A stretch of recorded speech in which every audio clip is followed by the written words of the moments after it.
Hey there, everybody. This is Donuts. I'm just doing my follow-up that I promised for my car audio system.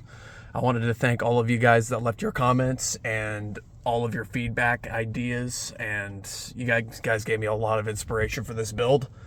So I really do appreciate that. Please keep commenting, and I will continue to try to working on this thing. I cannot talk today. My goodness, it's a little cold outside, so I think it's that reason. So yeah, this is my follow-up. As I said, the video that I posted a few days ago was from July of 2025. This one is current, which is January 11th, 2026. This is current, so as of the day this video is published, this is what it currently is, at least until I make any adjustments, which if I do change something, I will probably put that up on the channel too. I'm going to focus on a lot more car audio stuff since you guys have really been awesome with giving your feedback, and I'd love to continually hear it because I'm always trying to learn and I'm always trying to get better and make this thing better. So please, if you guys have any feedback for me, I'd be happy to talk about it in the comments and do all that stuff. But anyways, at least for present day, everything up front's pretty much the same. So we have same deck, my Sony MEX-1HD, pretty straightforward. This thing's ridiculous. I mean, in terms of sound quality, it's probably one of the warmest sounding radios I've found, period. Potentially this is something in the future I would consider changing when it does stop working. I've been looking at the old school Clarion DRZ 9255s too, and then also some P99 RSs. But still, I'm just going to ride this thing out until it dies. I mean, it's not going anywhere. I love this thing. It's super simple to use. All you need to do is press this right trigger over here, and it gives you all your settings that you need. That being said, there's not really many settings on this thing that I'm using. I'm running everything flat. All the tuning is done behind the seat with the DSP. So, yeah, pretty straightforward. I'm also having a bit of an issue with it as well, which I wasn't apparent about back in July when I made the first video. I've been having a little bit of a ground loop, a little bit of static noise that gets higher pitched and lower. It's not loud, but it's just there. It's something that's kind of subtle, like static noise. It's just kind of a whine. It's kind of frustrating. I'm thinking it's something to do with my conversion, which is I use my phone for the most part when I'm doing audio in here. So my guess is it's a digital to analog conversion issue. So if you guys have any ideas of how to solve it, I would greatly appreciate it. And I'd like to try those out. I will tell you that I've redone the grounds, every single ground in the vehicle, and then reran the power wire and the RCAs on opposite sides, which that's a whole nother story, which I'll probably make about in another video. Gotta love car toys.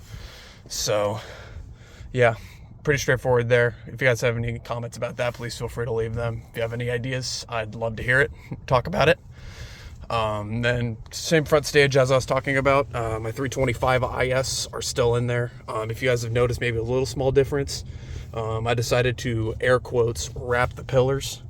I know I can do significantly better. It's just I didn't have much time to do them. I've been really busy with work and all that stuff. So I kind of just wrapped them up, make them a little more subtle. I mean, because the old ones are a lot more of a green color, so they were easier to poke out.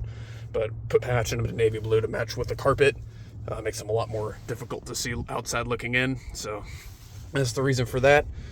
And as I've said, the 325s, they're pretty insane. I have no complaints about them. They sound unbelievably good. And as I've said in the previous video, one of the best sounding speakers I've heard, period. My PX tweeters still running great. I have them both on each side, one on each side.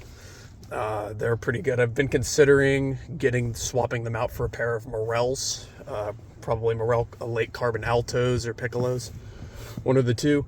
I don't know what I would swap out exactly, but if you have any ideas for potential swaps, I'd love to hear about them in the comments as well. So yeah, and then there is one difference. Since July, I have made another adjustment for the front stage. I've decided, if you can notice in the doors, there's something a little bigger back there. I decided to upgrade my woofers in the doors. Even though they're aligned lower, I decided to go with upgrading my Alpine Type R 6.5s to Type S8s. And they are insane. I mean, a lot of people say, man, 6.5s and 8s, there's there's a major difference. And honestly, I was a bit skeptical at first about them, and man, it is a night and day difference. You can honestly, in this thing now, I can turn off the subs and it sounds unbelievable in here. Everything's up front. I'm not saying the subs are bad. I mean, they're incredible as well, as you know. So yeah, I'm loving these 8s. I mean, it's probably the biggest addition and the thing I've liked the most that I've done recently in this thing. I also tried putting even though it's not on video, I tried putting my 335 PX mid-ranges in here to see if I can get the tune right to where these are and maybe better. But I didn't like the sound as much as the 325, so I ended up just putting the 325s back in on each side. They're a lot better sounding, in my opinion. They're warmer. I like a warmer sound versus a clearer sound. So yeah, those will not be going anywhere now. I have them in here until I need to fix them or vice versa. And then yeah, the 8s were a huge difference. I mean, you can feel the music up front now. The R's were great, don't get me wrong, but they didn't hit the lows like these do, and they are just punchy. These things, you can feel them a lot more behind the doors, and that's what I was aiming for originally. I was trying to feel like that pant leg thumping bass that you really feel out of the fronts, and these things do it pretty easy. So yeah, if anyone's looking at these speakers, do not hesitate to buy them. For their price point, they are very, very good, and their tweeters are borderline on par with some old ADS. So if you can find the Alpine S2 line is for an affordable speaker line, they're excellent. I have no complaints with them. They're fantastic.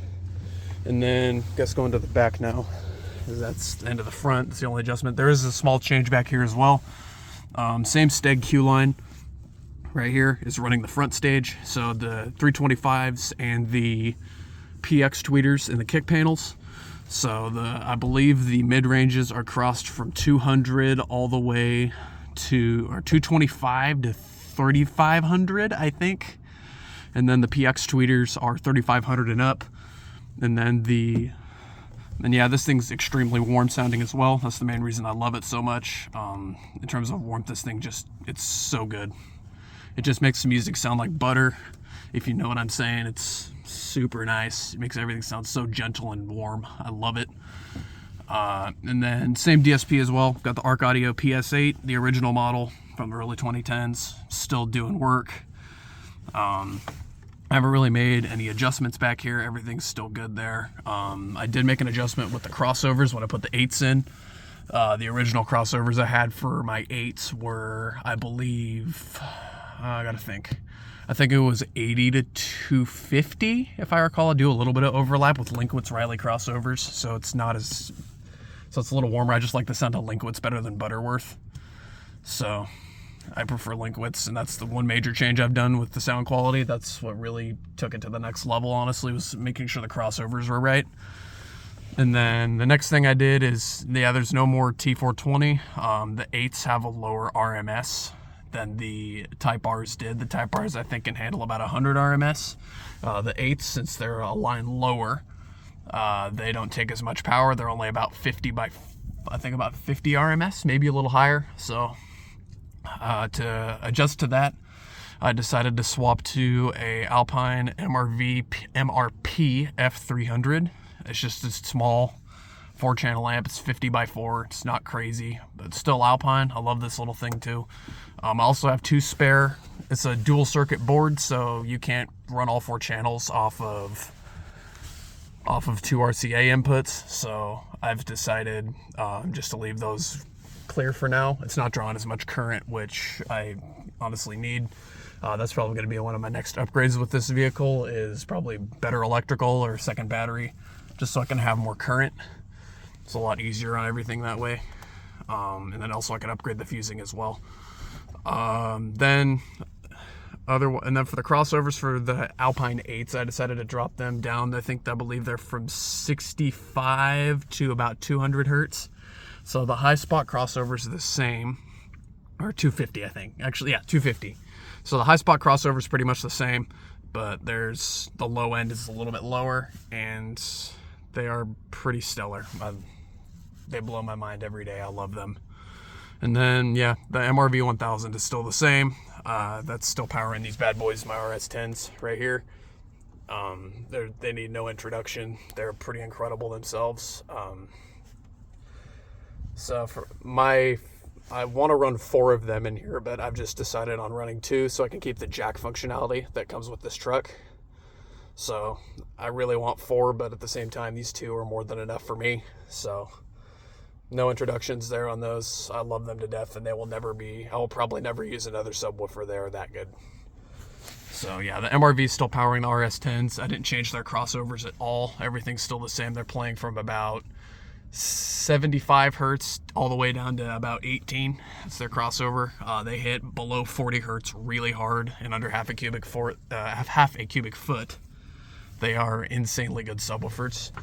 So yeah, that's pretty much my updates. I just changed an amp back here and then put the 8s in up front and the front doors right here. So yeah, and then in terms of next upgrades, when I get some time, I'm probably going to rewrap the pillars. I'll probably do that, and I'll also, per a couple of you guys' recommendations, probably fiberglass the pillars in as well. I think that would really help seal up the kick panels and make it a warmer sound. They can sometimes sound a bit hollow if they're playing a lower note. So doing that as well would be a great thing to do. And then the next thing I was thinking about doing was, what was I gonna do? Oh yeah, was gonna be fiberglassing the door panels as well, making a sealed enclosure in the door. That's a lot more difficult and that's a lot more time, and that's something that's probably a ways out. But in terms of the kick panels, that's probably the next major thing I'll do when I get the materials and the time, which I don't know how long that's going to be. That's going to be probably a couple months out at minimum. So yeah, other than that, guys, thank you so much again for your comments, all that stuff, and I really appreciate all your guys' feedback. And yeah, if you have any, please feel free to leave a comment and also subscribe if you want to see more stuff like this. I'm also going to start doing build logs when I do adjustments, so I will start doing that. And yeah, I hope you guys have a great rest of your day and keep posted for the next one.